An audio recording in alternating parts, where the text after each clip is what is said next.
Think about codependency like this. It doesn't arise in isolation. It's a symptom of larger societal and cultural forces.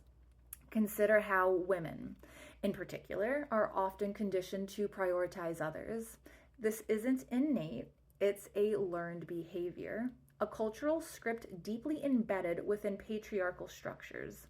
In a historical context where women lacked basic financial autonomy and were denied legal protection against marital rape, self sacrifice wasn't a choice, it often was a means of survival. This societal conditioning created a fertile ground for codependency to flourish. However, the path to codependency is not uniform. Men and women may arrive at it through different routes.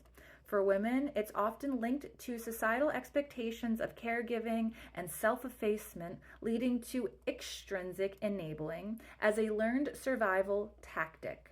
For men, it can stem from pressure to be the strong provider, leading to intrinsic codependency, rooted in a fear of failure or inadequacy.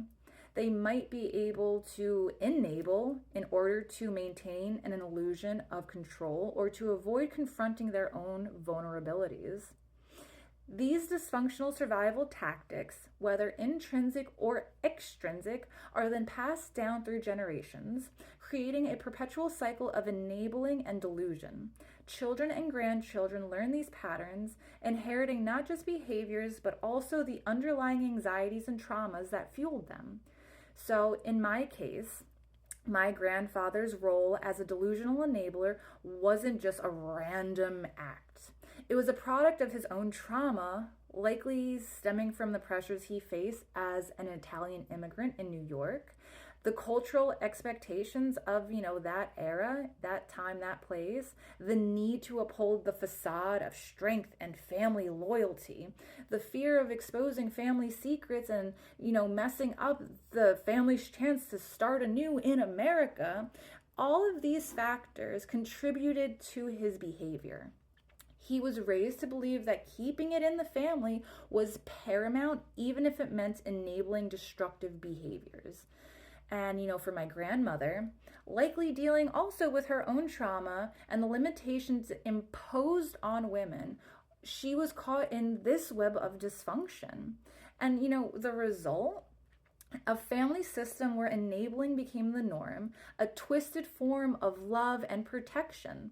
This generational transmission of trauma and dysfunctional behaviors highlights the interconnectedness of individual psychology and societal forces.